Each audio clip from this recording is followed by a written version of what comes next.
Right, David, go ahead and introduce yourself. Let me sit back and relax as it's the first one of the new year. Fair enough. So, hi, good afternoon, everyone. My name's David Breaker. I'm a life coach based in Medway, but obviously Sally invited me on because I've got a bit of a unique journey. Everyone's journey is unique, but obviously the man that I used to be compared to the man I am today is quite different. And Sally thought it would be quite helpful for me to sort of share essentially the process I've sort of kind of gone through to rebuild my life, and essentially, and not to be all doom and gloom, but if I hadn't done what I had done, I'd definitely be dead now. There's no likelihood that I would be alive. I would have definitely have had a major heart attack and be dead. Wow, so that was definitely life changing. I didn't realise it was quite such a journey in that respect as well. So.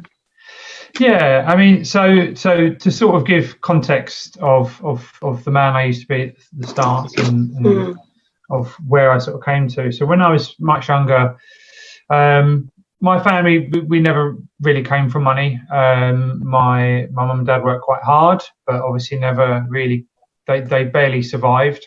There was quite an extreme, something which happened to us when we were younger.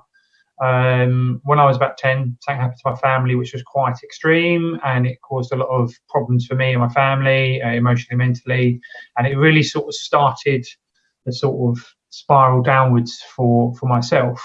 Because before that, I wasn't slim, but I wasn't overweight. I was just a sort of normal lad, But because of what happened when I was 10, I started to withdraw quite a lot. And I also started to find food as a comfort, which is quite normal, as for a lot of people. Generally, food is a comfort thing for a lot of people. So I, from then, I just sort of really started to struggle. I didn't want to go to school so much. There was bullying involved and stuff like that. And in the end, I started to find gaming. I started to find board games, tabletop games, but also console games, the old like PlayStations, showing the age now. And essentially, it led me down a path where I did try to live a normal life, and I kind of vaguely did, and I sort of just tripped over it. I tried going to uni because I'd got into a game known as World of Warcraft. Yeah, heard of it. Heard of it. Most people normally have heard of it. It's quite a well-known online game now. Yeah. And I started to basically, my world started to become much more about World of Warcraft and this idea that in life I wasn't anyone, but in the game I was somebody. I was someone important, someone special. I tried going to uni. It was quite funny actually in a way, because I thought I like playing games on my computer. I'm going to go to uni and learn about programming. Surely I'll be able to do great with that. Yeah. No.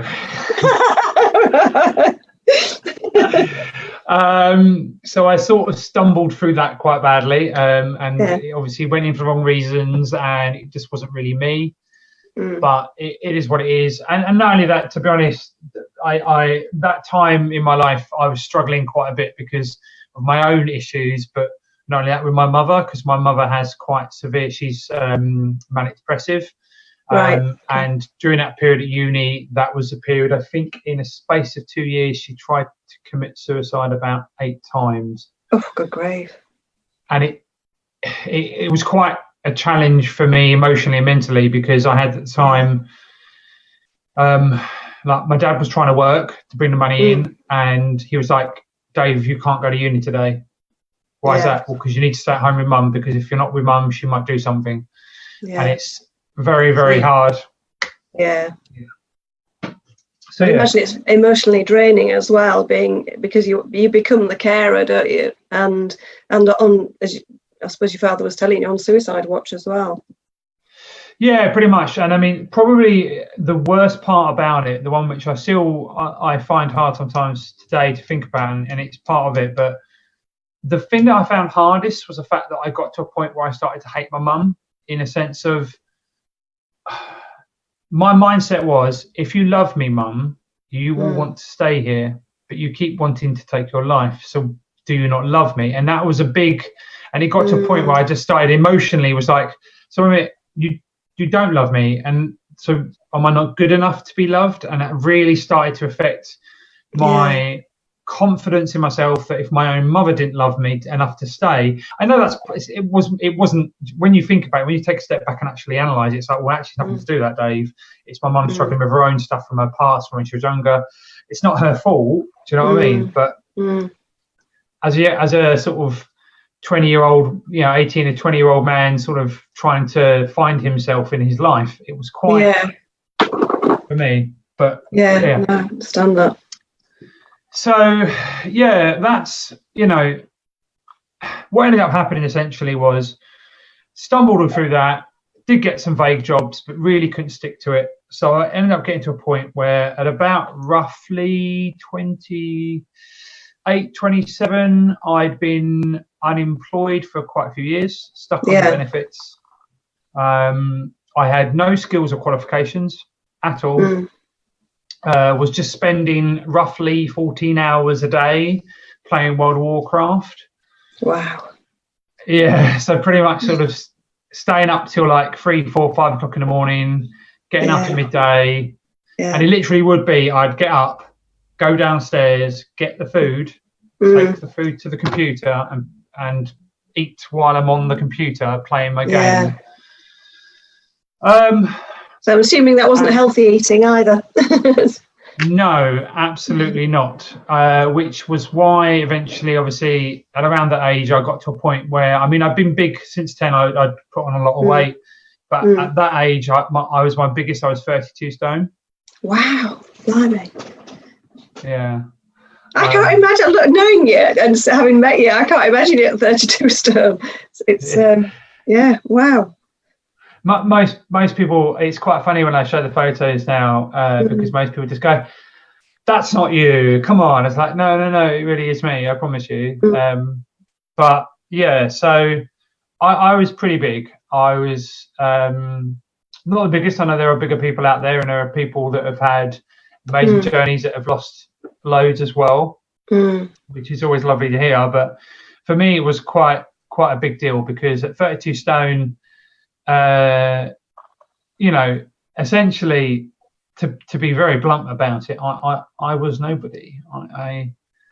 It sounds really horrible, but I wasn't. I was just a gamer. I didn't do anything in my life. I had no purpose. I had no passion, nothing apart from my game, which meant that I was meaning or being more than just someone who sat on his computer. When you're gaming, though, were you interacting with people, or were you just purely playing a game, and as you said, just comfort eating, basically, essentially?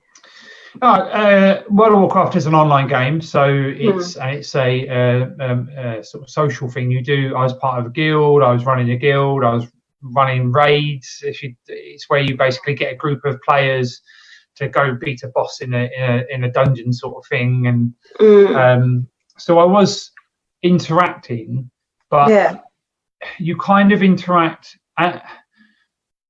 It's awkward, because sometimes people ask, because of my past history in gaming addiction and the man that I used to be, they sometimes, so surely do you say gaming are bad now, Dave? You think it's a bad thing for a person?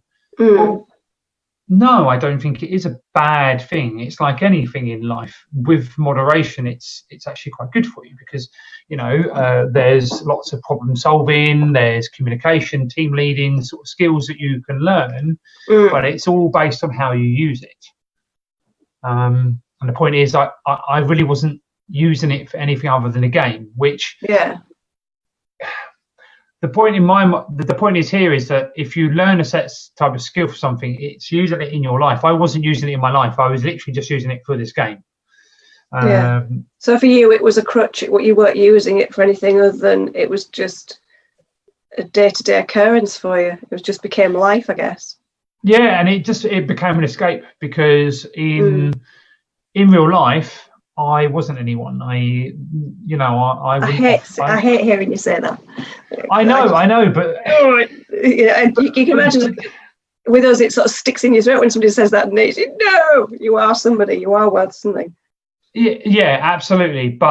And I was somebody, but at the time I genuinely didn't feel that I was any good. And I mean, I'm not ashamed to admit it. There was a point about 27, 28 when, I mean, not long before the sort of shock that got me to sort of wake up a bit, I was pretty much starting to plan. I was planning how to take my own life, because it was at a point where, when, you know, you live at home with your parents, you don't do anything, you just play your games, you've got no job, no career, no skills, no qualifications, you've not done anything. You genuinely get to a point where it went through my head that I was sort of thinking that actually I could die, and because of my weight and my health, and my gravestone's going to say that Dave was here, he played games. Yeah, I get that. So what was your turning point then? What was the thing that triggered you to change all this? So the sort of big trigger for me was actually kind of a random thing, if that makes sense. And it's one of those things that there isn't this sort of huge epiphany moment generally. It's just, it was going down the stages I did, it was a slow but sure, multiple sort of things that sort of slid into place and just happened. But I went to my GP, and it was a random thing. I think it might have even been a fungal infection on my foot. I can't remember now. Just like random. And he went through some things, weighed me, and did, you know, sort of checking some things. And went, Dave, you know, I'm looking at some of your figures here and some of, you know, the stats and stuff, and I'm really concerned. He said, you're putting on about 1.5 stone, nearly 2 stone a year. In the last couple of years, and you know, you're about 32 stone now. And he went, I'm going to be absolutely honest with you, David, unless you change something now, you're not going to survive more than 5, maybe 10 years if you're lucky. And to be honest, probably you're going to die of a heart attack, a quite painful one, and it will be very horrible. And some people, when they hear this, they go, that's horrible. Why did the GP say all that? That's really horrible. But they have to say it, don't they? I needed to hear it. Yeah. I really did it shock you, or did that conversation shock you, or did it was it something that you already knew? It's something which I knew, but I didn't really, because it's something which you, when you're overweight, and when you're in a sort of really bad place emotionally and physically, in that sense, you know that it's not good for you. Most people that are overweight generally know that it's not good for them, because society as a whole is pretty negative towards being overweight, and they sort of make it quite clear that it's not acceptable generally. So as an overweight person, you know, but there's a difference between knowing something and actually knowing something. If that makes sense. No, I know what you mean.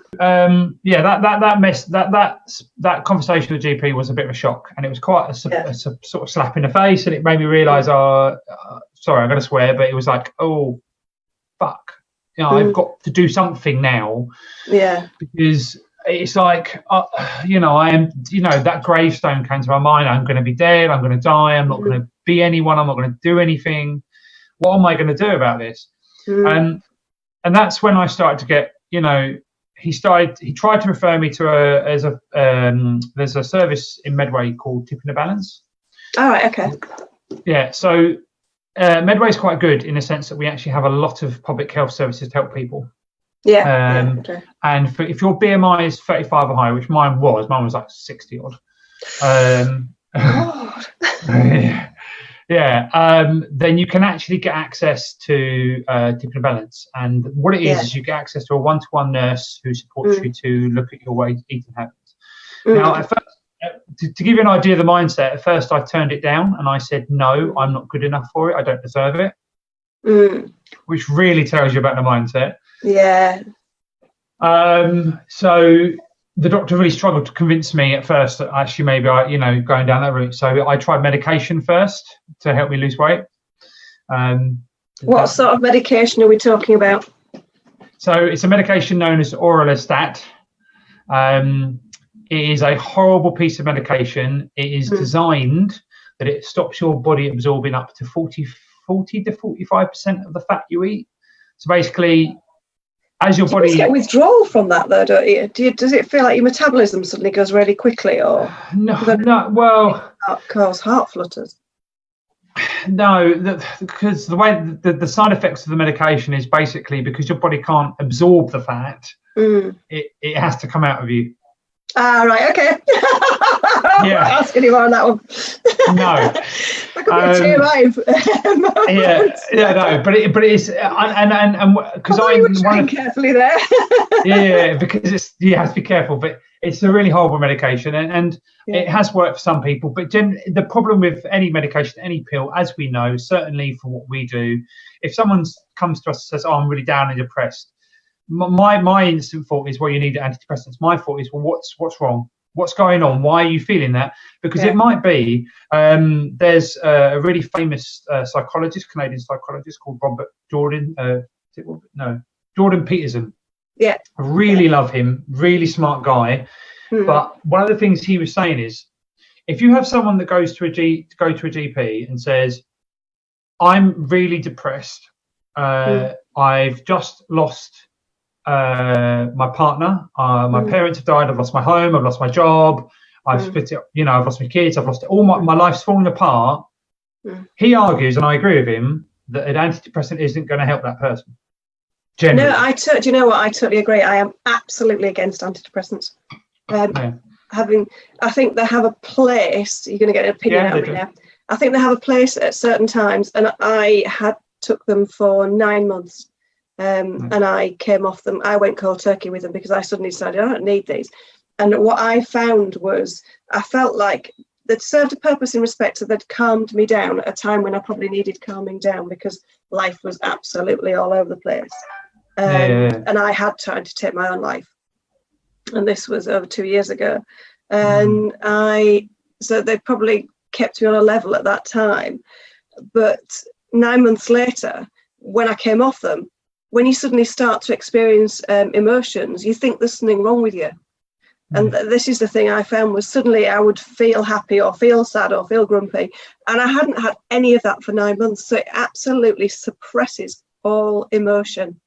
So I realised that I'd almost been, I suppose, like a robot. I equate it to things like Stepford Wives when they're just sort of functioning and doing, smiley.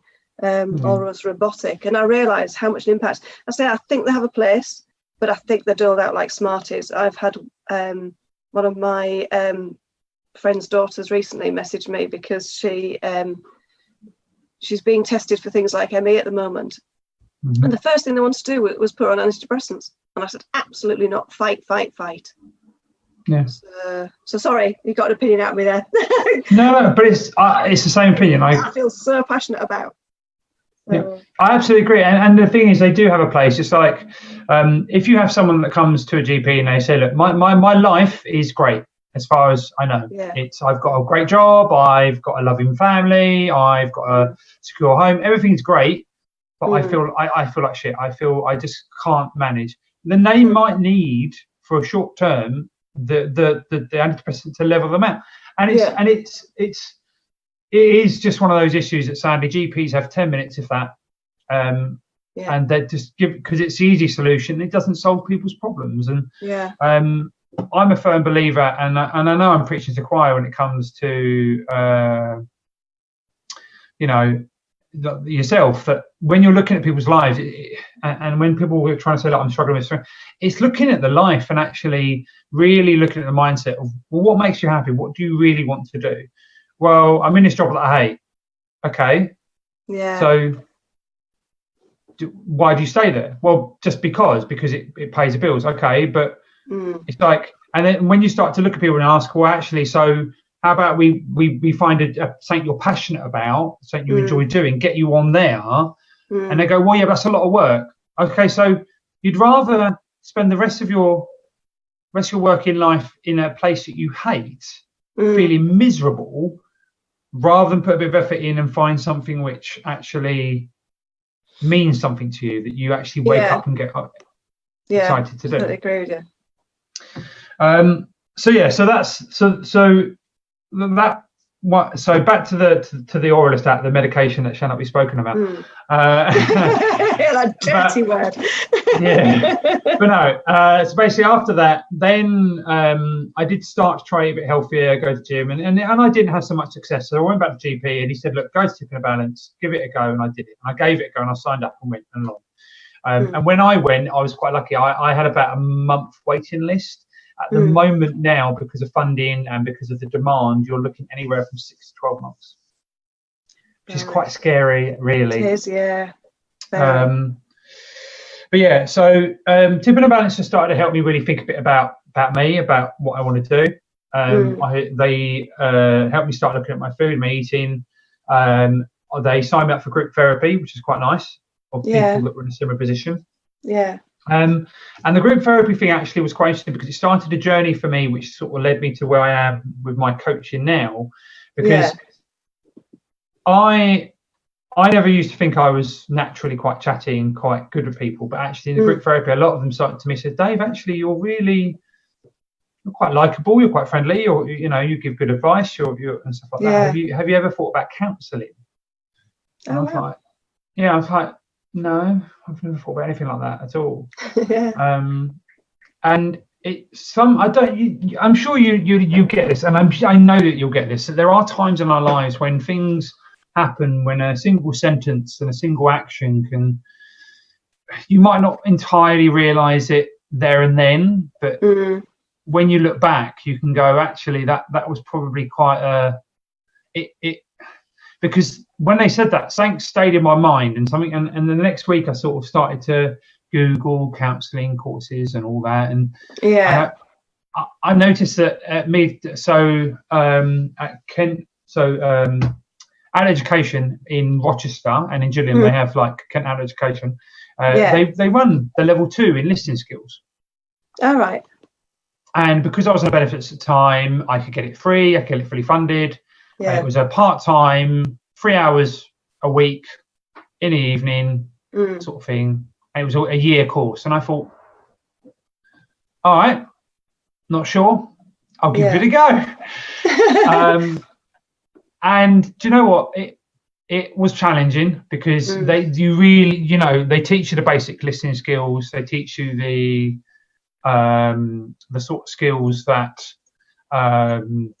your paraphrasing, your reflection, stuff like the basics of listening, and they get to start you to self-reflect.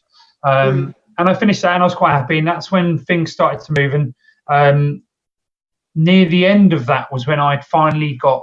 So one of the ways that I lost weight. So I lost 5 stone off my own back with support from Tipping a Balance for about a year. Yeah. And then they put me on a waiting list for gastric surgery. Okay.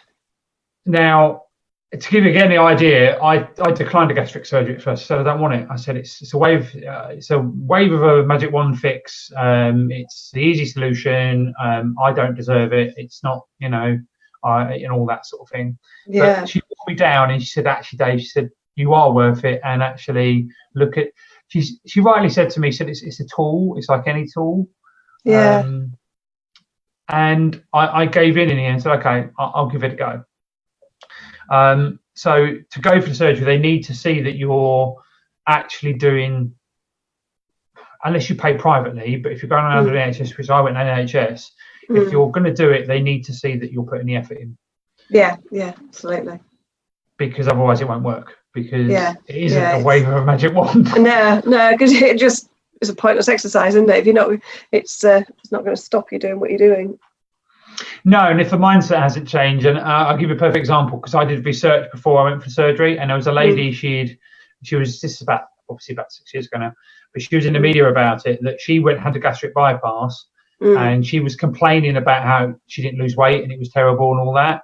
But what she'd done was she'd had the surgery, and then every day after surgery, she was going to the local doner kebab shop, buying a large doner and kebab and the chips and everything, putting it in a blendering it down, and then drinking it. The lengths people go to, good grief.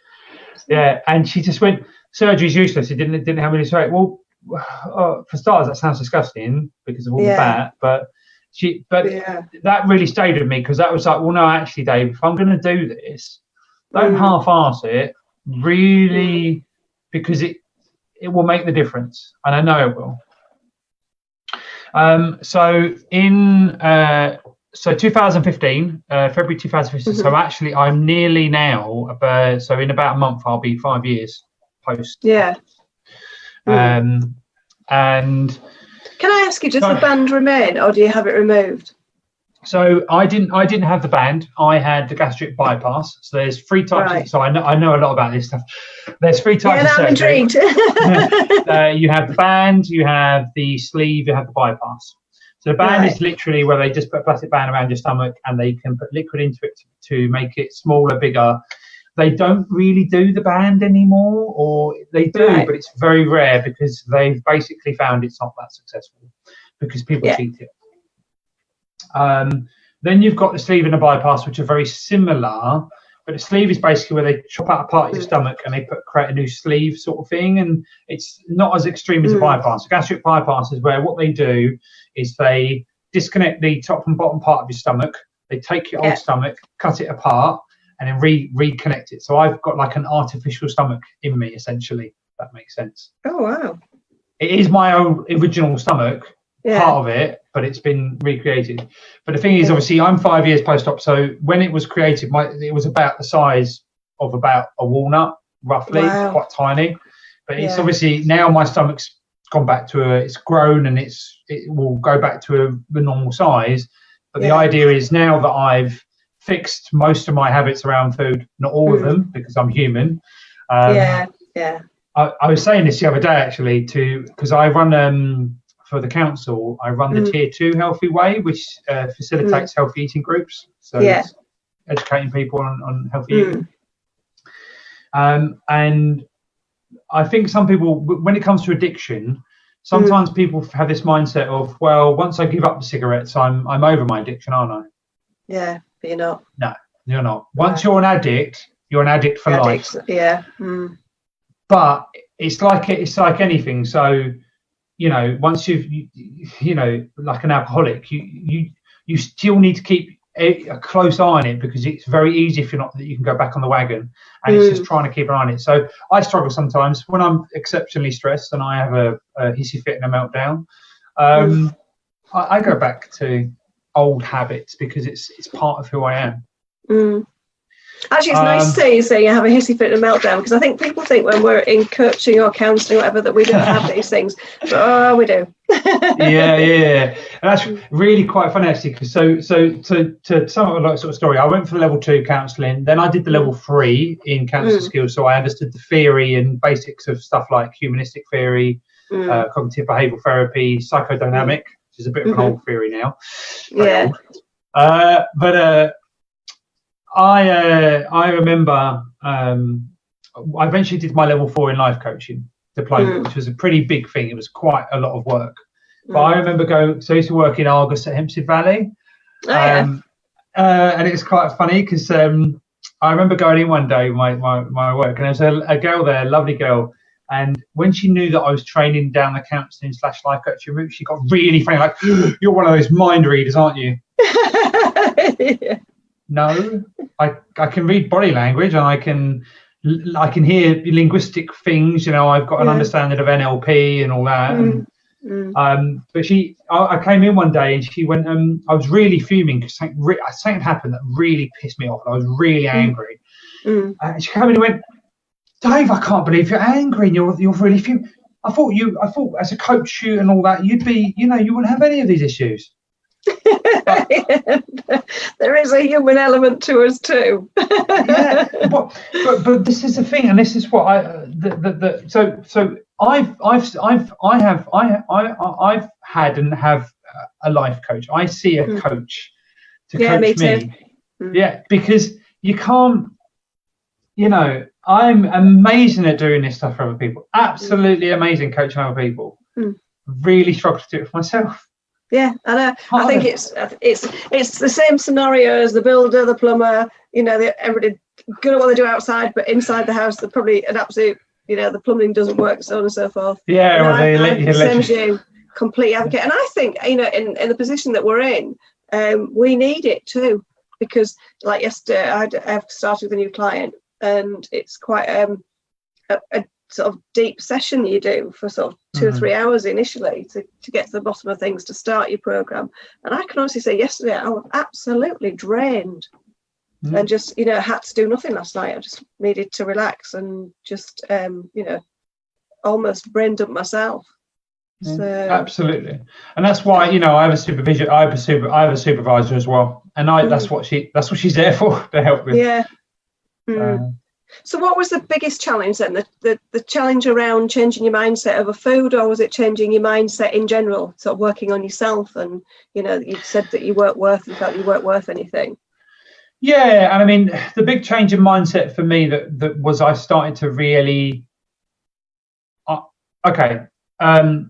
I'm a firm believer when it comes to looking at confidence is the reason why most people don't build confidence in themselves is because they're so focused on what they're not good at. Yeah, totally. And as you know, and as we know, it just doesn't work, because it creates a very negative mindset that I'm no good, I can't do this, I'll never do it. So what I'd started to do, and what I slowly but surely started to realize, was I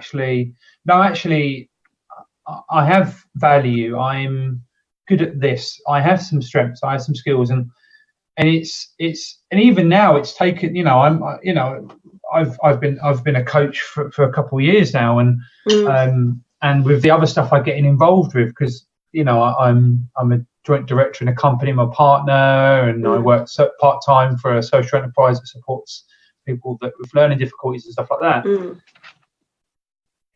I've just had to sort of slowly but surely realise that actually, no, I'm. Do you know what? Actually, I can do this stuff, and it's identifying the fact that I have got skills and got talents, and I don't need someone externally to recognise that. It is nice when it happens, because we all like external recognition. It's one of our absolutely. We like to hear the positive feedback and the comments, and then people beefing us up. But one of the big shifts for me, I think, that really helped me build my confidence, actually, when I really look at it and evaluate it, was I used to be very much what I would call a negative opportunity man. Yeah. Yeah. So I would be very much like, if an opportunity came along, I wouldn't do it, because it could go wrong, and this wouldn't work, and this wouldn't be good, and I wouldn't be good at it, I wouldn't be able to do it, it's no good, blah blah blah blah blah. You've probably heard this all the time. But essentially now I've sort of come to realise that actually, do you know what? Life is in many ways a mix of opportunities, and you do sometimes have to evaluate them, but other times I think we can overanalyze and over worry and get an analysis paralysis where we just don't do. And I do think we need to dream, we need to have a vision, and we need to think about things, but sometimes I think we need to act. Yeah. Trust your instincts, trust that it will be okay. And I've done that. I've, in the last 3 years, especially two years, I've really jumped at opportunities, and I've trusted my instinct, which has led to me, I've been on BBC Radio Ken quite a few times. Yeah. I've done stuff on there as a coach, talking about New Year's resolutions, eating habits, my journey, my gaming addiction, stuff like that. I've been on BBC South East News. I did a piece, BBC Inside Out. Yeah, I've done a piece on that where there was a load of young people. They took them to a place in Canterbury. It's really lovely building, so like old manor house, and they basically detoxed them from technology. And I got to meet them and show my photos. Yeah, that's quite fun. And not only that, I've been on. I was actually on live national ITV news. They did an interview with me. But even as someone that works with confidence and works with trying to support people to think a bit it's still daunting. I was like, but again, it's a mindset thing, it's a language thing. So I try now, when I say, I like to say I'm not. I don't say I like to say, instead of being nervous, I'm excited, because actually, when physically your body doesn't know the difference. Do you know, that's something that I always teach, because I've had somebody recently ask me about how I got over stage fright, And I said, I flip that feeling like you do, I guess. When you feel nervous, it's actually, you're excited. So go and use it. And I think I wrote a post on it just before Christmas, because I said, it's, I used to be absolutely dry mouth, shaky knees and terrified. And I think what you tend to do is, because you don't equate the two emotions of being similar, as in excitement and fear, that we tend to feed the fear instead of feeding the excitement. Yeah. And for me now, it's like, whoa, I'm going to go on stage. I'm excited. Whereas before it would have been, oh my God, I can't do this, can't do this. So, and I think it's interesting, as you say, people don't recognise that actually the feeling is the same. It's just how you use that feeling. Yeah, absolutely. And that's that's that thing, Sally. That's absolutely what it is. It is how we use the tools we have, and it's being self-aware of what's going on in your body and in your mind, understanding how your body reacts physically and emotionally and mentally. Yeah. So you know the wellness networking group that I mentioned that I run. Yeah. I was one of the first speakers for it because it made sense. And one of the things I talked about was a fight and flight reflex. And I think people need to understand that naturally, if a tiger jumps out in the room, you're going to go to your initial genetic encoding of, do I fight this thing? I'm not going to. Or do I run away? Or do I freeze, And it's being aware of it. And it's not overriding it per se, but it's just be aware that, so if you're stressed and if you're really struggling with something, you're feeling that nerves, and your heart rate is going to get up. You are going to fight, you want to breathe a bit harder, but just be aware of it and go, actually, maybe I should slow my breath down. Actually, I am in control here. That's that sort of thing. Yeah. And again, it's I totally agree with you on it. It's people don't recognise that actually from caveman days, this has been something that has been instilled in us, and that from the we're born with one fear, aren't we? The fear of noise, because that's the only fear we know. Everything else is something that we learn. It's learned behaviours, and behaviours can change, as we know. It's all around how you think, how you feel. And if somebody tells you you're frightened of dogs from a young age, you're going to be frightened of dogs because you don't know any different.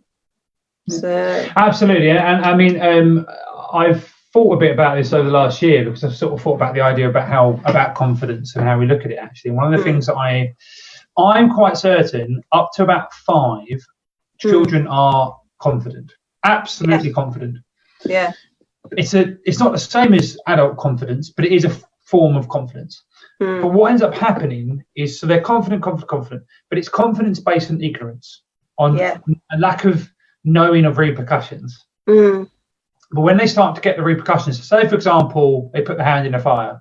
Oh, that hurts. Oh, I won't do that again. And they're gonna get nervous near the fire now. Same as if they might climb a tree and they fall out of the tree. Yeah. They start to learn a behaviour of, that's not safe, or maybe I shouldn't do that. But what I think is happening as well is, I think as parents, a lot of parents are, don't do that, you'll get hurt. Don't do this, don't do that, that's not good. I wouldn't do that, I wouldn't do this. So the children are learning that behaviour. Oh, I can't do this, I shouldn't do that, I can't do that, I can't do this.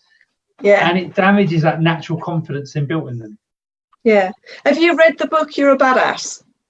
No, I've never heard of it. Right. She talks about this because she talks about the fact that from a young age, people, it's you're okay up to a certain age until somebody starts telling you basically that maybe you shouldn't do this and behave like this and behave like that. And they all think that children should be seen and not heard, so you're told to be quiet. And it's all these that we pass through generation after generation after generation, which then becomes that oppressive thing basically that keeps some people down, that they don't learn to speak up for themselves because they're not allowed to, or you dress in a certain way because your parents say you can't go out looking like that. And it's it's certain things that we instill in our children from a very young age. Absolutely. And I'll give you a perfect example. So the young person I'm supporting at the moment, as part of my role at BMIX, he has a condition known as Stern-Weber's syndrome, which is basically he has blood vessels that have popped in his brain, which means he has brain developmental delay, but he has a stain mark down his half of his face. Oh, right. He's spent his whole life being judged. People have really never given an opportunity. They assume that because he's, the condition he has and the issues he has, that he isn't capable. But actually, in his work placement at the moment, because we've got him in work experience, the employer loves him. The employer absolutely loves him because he's actually really good at what they need him to do. And he's got a great work ethic. He's a lovely lad. He's got a great sense of humour. He's cheeky as well. And and it's when I'm trying to remember. There's a saying about if you judge a fish by its ability to climb a tree, it will spend its whole life thinking it's useless. Yeah, something like that. I don't know if that's the exact quote. I get it. Yeah. But this happens so often that people are judged based on certain criteria of what other people think they can do. But actually, always bring it back to you. What can you do? What's capable for you? What's within your sphere of influence? Yeah. There's so again, this is Jordan Peterson, but there's a thing. One of his books that is 12 Rules of Life, and one of his rules is don't compare yourself to other people. Yeah. And what he means by that, he breaks it down and says, well, actually, so say for example, if I was to compare myself to you, for starters, we're not the same sex. Yeah. We're not the same age. Yeah. We weren't born to the same parents. We won't have the same siblings. We weren't born in the same place. We didn't have the same experiences. Numerous reasons and things of, although we are similar in some ways, we're absolutely different. So for me to compare myself to you would be a travesty because it's not even acceptable in any sense. But what is acceptable is for me to compare myself to me yesterday. Because that seems reasonable, because the person I was yesterday was the same, born to the same parents, the same sex, is the same, all the same stuff. But comparing myself now, who I am now, to the person I was yesterday, well, I can do that. So what, how can I do something different to who I was yesterday? And that's that. When I read about that and when I sort of saw some of his talks and listened to him, actually that really stood with me, because it's like, actually, we ultimately control how we master our lives. I get it that it's not easy. It's not easy. Of course, nothing's easy. But actually, by definition, it needs to be hard. Yeah. Because you value it. Yeah. No, that's very, very true. Yeah. So do you ever get the urge to do gaming now, or do you have to stay away from it completely? No, I still game. I was gaming this morning. I was playing a game this morning because, again, do you have to set yourself a limit, or can you mentally control things now? No, I can mentally control. I there might be days when I might play for a couple of hours, and it's fine if it's a day that I'm resting. But and again, I'm human, so there's sometimes I struggle and think, actually, am I not working enough? But I know I work a lot. I get told off all the time by my partner. He's always telling me off, Dave, you're working too much. I thought, okay.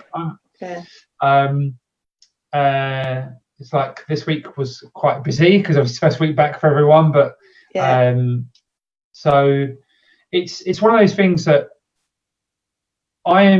one of the sayings that I say, and I've used it on radio a couple of times, and I think it's quite an important one, but it's not just for food, but it's for everything, is it's okay to have the donut.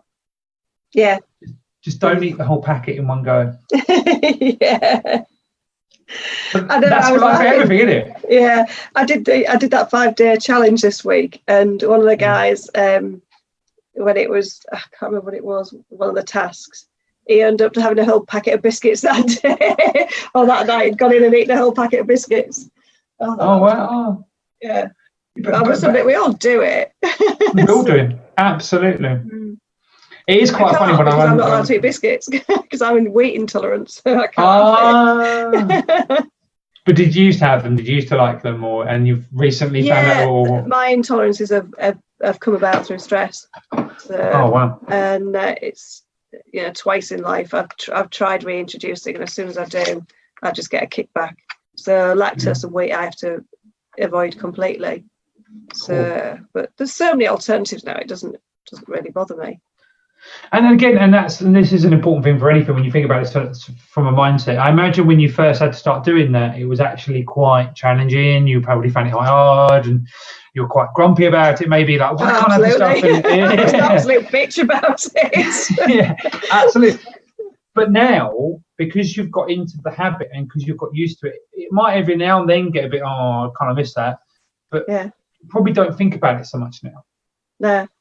I don't.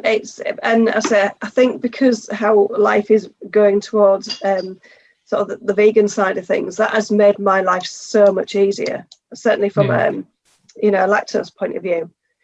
But one of the things I have learned through it is that when we say we don't like something, I firmly believe now that even as a young age, when you say you don't like something, without it being sort of the childish sort of kickback, it's generally your body doesn't like it, because all the things that came up for me on my intolerance, there was very few that I said, I like those.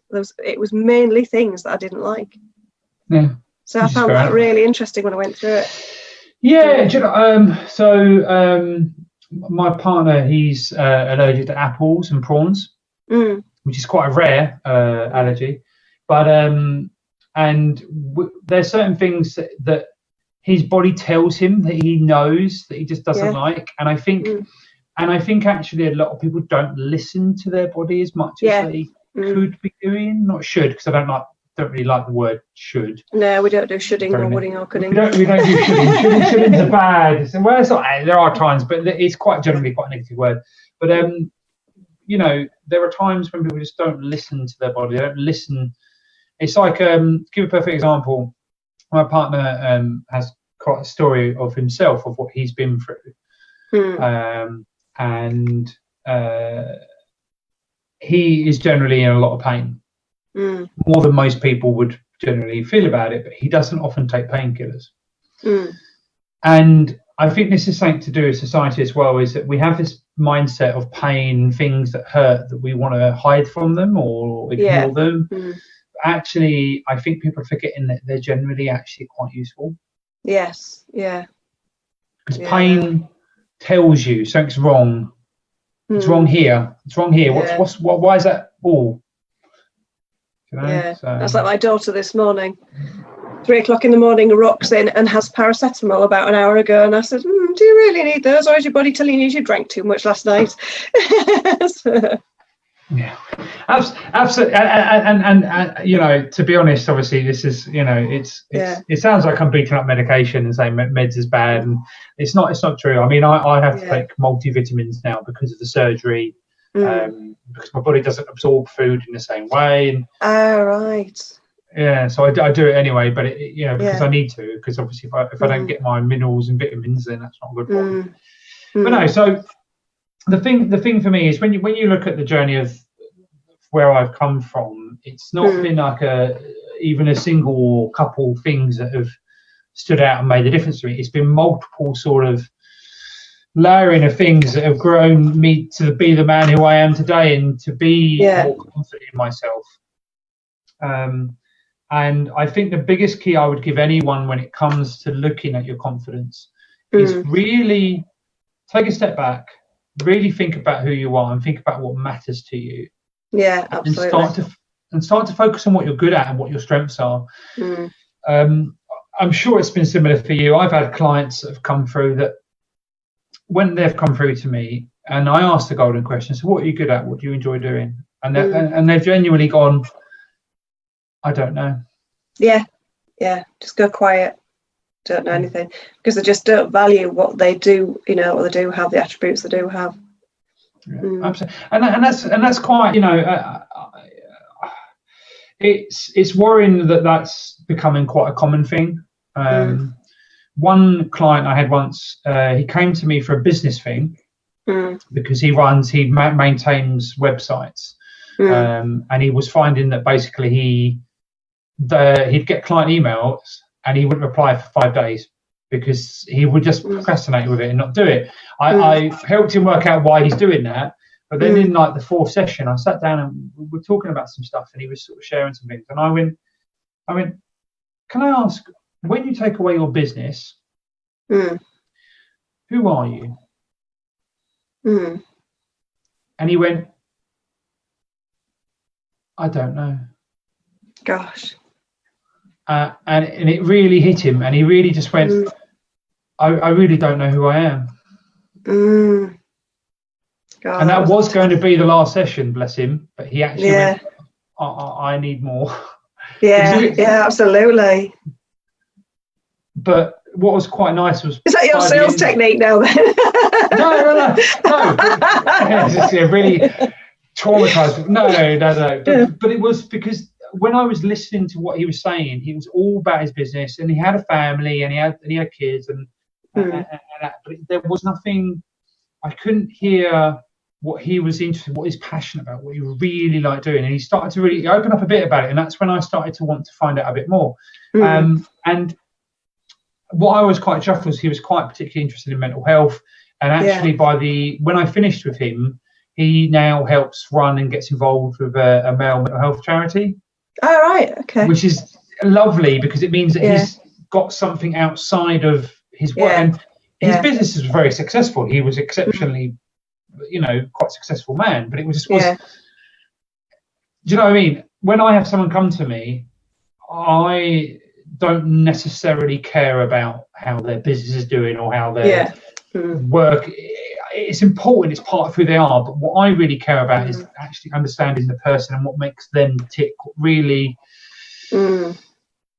gets you going. So there's things that I do that are separate from my business, but my business is something I'm passionate about. But to give you a perfect example, I'm a reenactor. Oh, right. Do you do the World War II things and stuff? Yeah, well, we do some World War I and World War II, but what we mainly do French Revolution. Oh, right. Wow. Yeah. So that's me and my partner, and we've got some friends that get involved with it. We did a lot of it last year because we actually, I'm waiting for your reaction, we actually got made a working guillotine. Oh, my God. I'm not going to do any of you again now, David. No, it's fine. Chop my head off. No. But the whole point is we paid a friend to build. We got the schematics from a guy in America, and it's the original schematics from the French Revolution period. And we got a friend to make it because we are interested in history. We're interested in the period. We're interested in trying to teach people. And I'm a firm believer. This sounds kind of weird, but actually, I think our children should be slightly scared enough to appreciate the world we live in. Yeah. Because when you look at the period in the French Revolution times, it was quite, they estimate in the 2 years of the terror, the last 2 years of the revolution, maybe up to 40,000 people were guillotined. Good grief. Blimey. I had no idea about that. That was quite interesting. I didn't know that.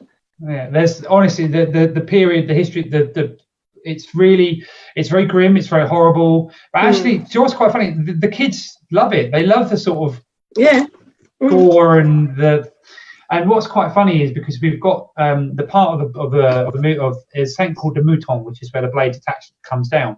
Yeah. We have two moutons made. We've got one with the dummy blade. And one with the sharpened steel blade that chops the watermelons and the cabbages. Yeah.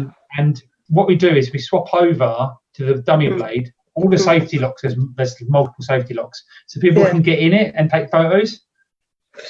I'd be too scared, I think.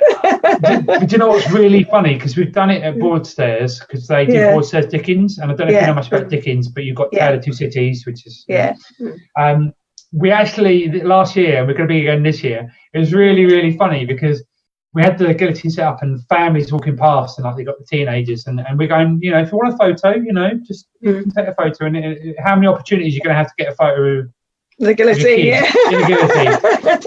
And do you know what's really funny? The parents go, get in that machine now. I want a photo of you in that machine.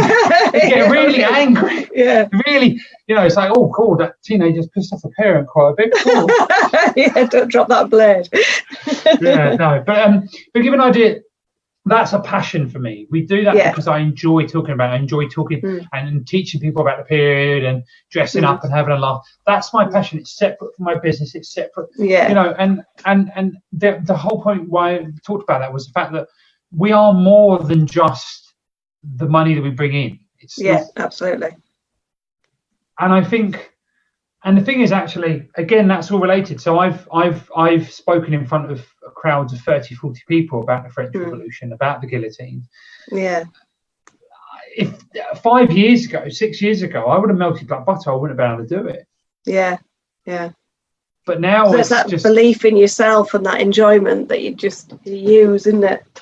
Yeah, absolutely. And I think that's the key for everyone to really take away is it might be hard, and you might sometimes think that you're not able to do something good, or you can't do these things. But actually, really, my best tip for most people is actually maybe sit down and really think. Spend a good hour and just a bit of paper and really just start writing what you're good at. Even if it sounds silly, even if it sounds like the most smallest thing, because at the end of the day, you'll be good at something. Yeah. I think that's a good point to end. We've been talking for an hour. Yeah, sorry. So that's a really good point to end on, that one. Yeah. Absolutely. Thank you so much for this today, David. It's been great to chat to you again. Yeah, great. Thank you very much. Yeah. So, and I hope to see you again soon. So if anybody's got any questions, can you tell them where they can find you and your website and things if you have one? Yeah, sure. So my life coaching sort of page and website is called Breakthrough Life Coaching, based on my surname Breaker. So if they search Breakthrough Life Coaching, they'll find me. I obviously do have a Facebook page, LinkedIn, Twitter, Instagram, and all that. Again, search Breakthrough Life Coaching, you'll find it.